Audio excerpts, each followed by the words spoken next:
Baik, sebelumnya Assalamualaikum warahmatullahi wabarakatuh. Di sini saya akan memaparkan hasil dari pekerjaan saya tentang instrumen refleksi.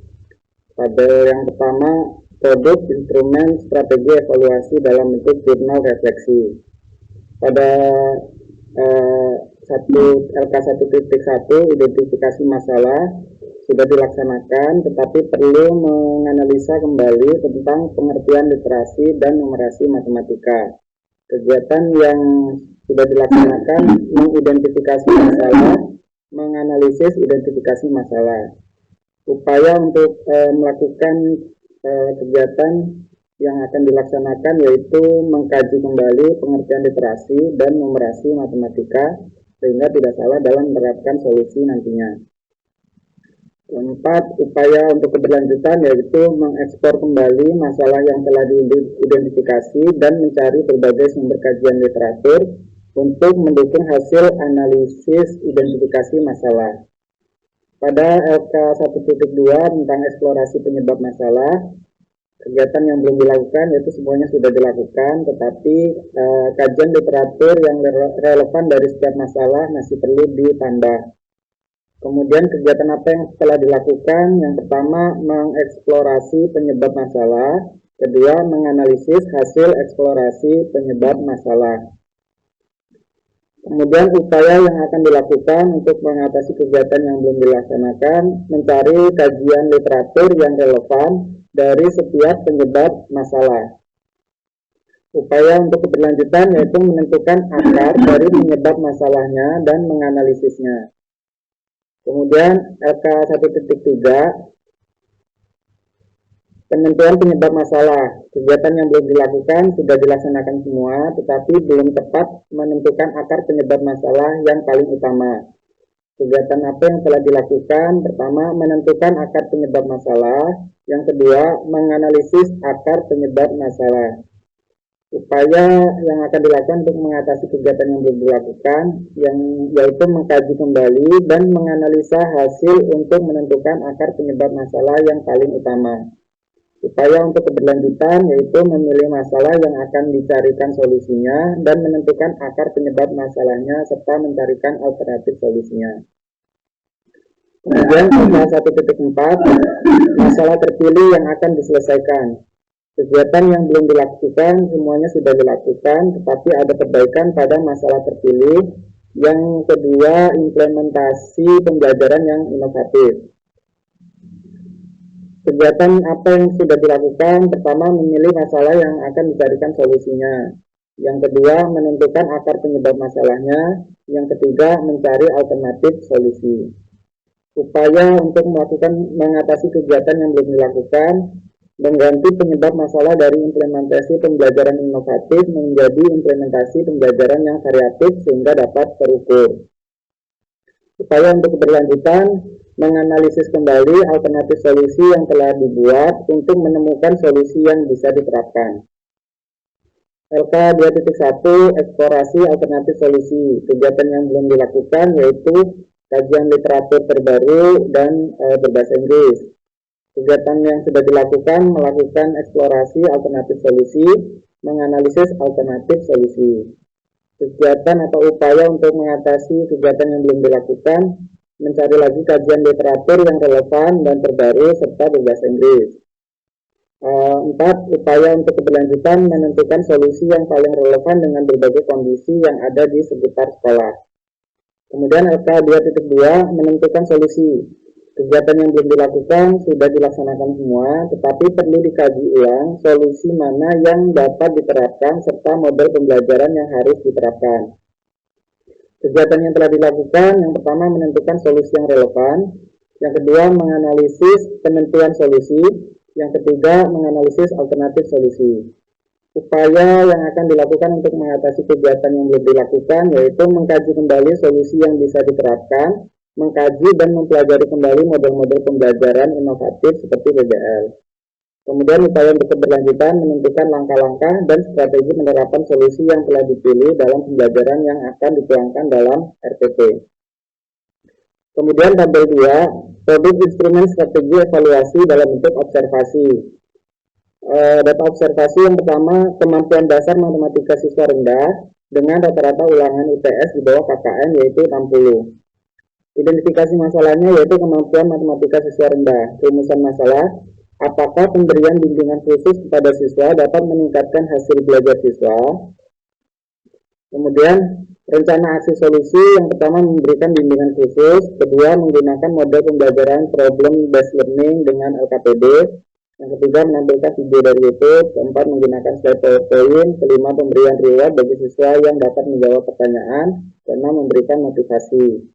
Keterangannya, bimbingan khusus pada siswa yang kemampuan dasar matematikanya rendah, menggunakan model pembelajaran problem based learning yang sesuai dengan model pembelajarannya.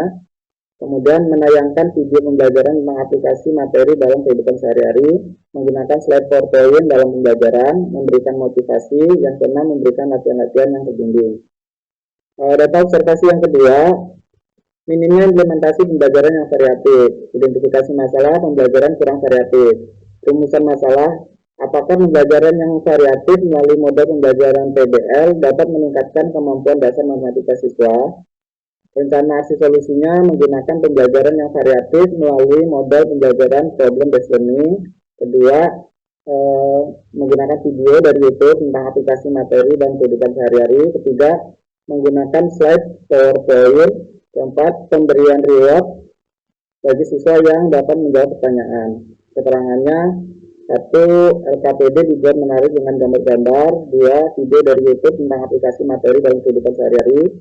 Tiga, menggunakan slide PowerPoint yang menarik. Empat, pemberian reward bagi siswa yang dapat menjawab pertanyaan atau bersedia menyebutkan nilai sudut istimewa trigonometri. Untuk tabel yang ketiga yaitu proyek instrumen strategi evaluasi dalam bentuk penilaian hasil wawancara. Ini dilakukan oleh 3 orang, bisa dari guru ataupun kepala sekolah. Di sini ada 10 poin saya tambahkan untuk loyalitas, yaitu loyalitas pada pekerjaan. Bedanya dengan tanggung jawab, kalau tanggung jawab itu memang tugas yang sudah diberikan dari awal. Kalau loyalitas itu nanti misalkan sekolah membutuhkan kita untuk misalkan tambahan pekerjaan, nah disitulah loyalitas itu dapat diukur. Kemudian tabel yang keempat, produk instrumen strategi evaluasi dalam bentuk penilaian hasil survei kepada guru atau kepala sekolah. Di sini ada 15 poin. Mungkin tambahannya, disiplin dalam pembelajaran, memberikan umpan balik terhadap tugas dari ujian yang diberikan. Menggunakan feedback dalam pembelajaran, kemudian menggunakan perangkat pembelajaran, tepat waktu dalam pembelajaran. Mungkin itu tambahannya. Kemudian tabel kelima, produk instrumen strategi evaluasi dalam bentuk penilaian artefak hasil belajar siswa. Ini dari mulai pembukaan, kemudian penilaian sampai kegiatan inti dan penutup. Mungkin itu hasil paparan saya. Mohon masukannya sebagai bahan perbaikan. Saya akhiri. Wassalamualaikum warahmatullahi wabarakatuh.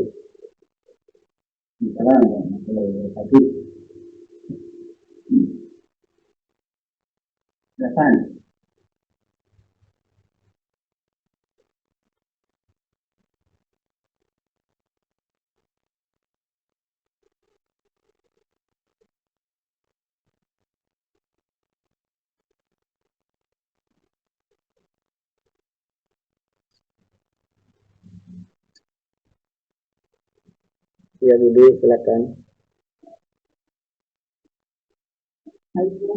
Ya. Ini tabel kedua Pak Ismail. Ya. Menambahkan sedikit, tentu untuk menampilkan video dari YouTube-nya bisa dicantumkan sumbernya Pak. Kayaknya tadi ada syarat beritahuan seperti itu. Ya, siap Budi. Juga Pak, kasih Pak. Ya. Tadi linknya belum sempat nyari Budi. Terima kasih masukannya Budi. Ya silakan nanti Bu Elma sudah. Ya Pak, terima kasih. Nah di sini saya mau tanya loh Pak Isfan. Iya silakan. Tentang surah pertama ya, tentang pemberian bimbingan khusus kepada siswa dapat meningkatkan hasil belajar siswa. Nah ini bimbingan khusus ini kan seluruh siswa atau gimana Pak? Berarti bisa seluruh siswa, bisa juga siswa tertentu, Bu. Kalau siswa tertentu mungkin di luar kelas, Bu, di luar jam pelajaran, tapi kalau di dalam jam pelajaran ke seluruh siswa, Bu. Berarti kalau bagi siswa yang sudah bisa atau nilai yang tinggi, ya mungkin penguatan. Bimbingan khususnya seperti apa, Pak? Biasanya dengan ini, Bu, misalkan jam istirahat gitu ya. Nah, siswa biasanya kita nggak istirahat, maksudnya nggak langsung ke kantor. Nah, kita nanya-nanya apa kesulitannya kayak gitu, Bu, di mana. Jadi kurang jelasnya di apa gitu, terus perlu seperti apa gitu. Gitu. Berarti nanti kan di luar RPP ya, bimbingan khususnya ya? Ya, di luar RPP. Kegiatannya ya? Iya, iya. Karena permasalahannya kan tentang bimbingan khusus. Iya. Nah, nanti di kalau waktu di kelas sih ya secara umum berarti, Bu. Berarti bagi kan kalau pembelajaran secara di kelas kan yang khusus itu kan memang bisa yang nggak bersama-sama kan gitu ya. ya. Iya.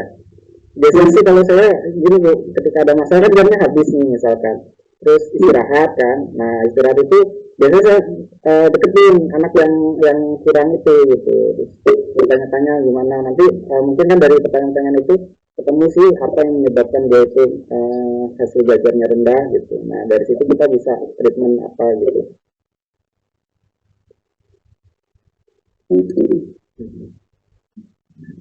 Itu lebih baik dijelaskan ya. Memberikan bimbingan khusus itu di luar jam pelajaran. Oh iya. Lebih jelas. Ya. Nanti lebih banyak ya. Iya, nanti ditanyain lagi biar kok nggak ada pas kegiatan gitu ya. Iya. Iya, Pak.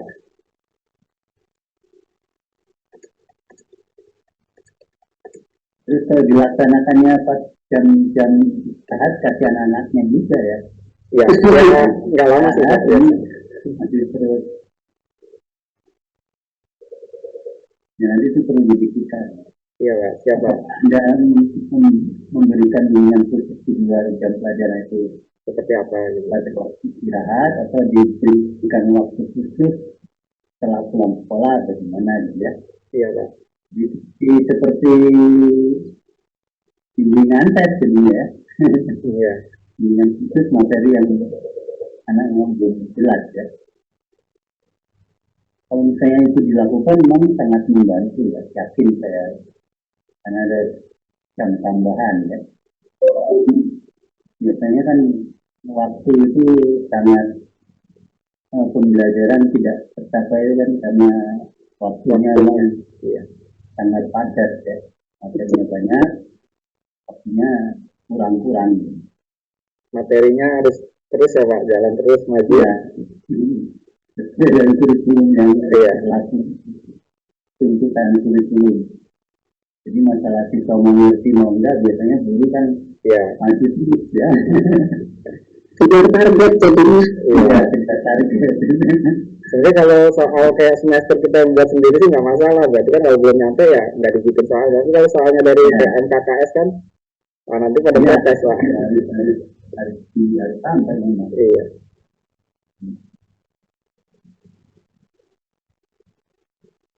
Ya, saya kira cukup ya. Bu Elma, cukup Bu Elma? Sudah Pak, sudah. Baik, terima kasih Bu Elma, Pak Ninda dan teman-teman. Saya akhiri. Wassalamualaikum warahmatullahi wabarakatuh.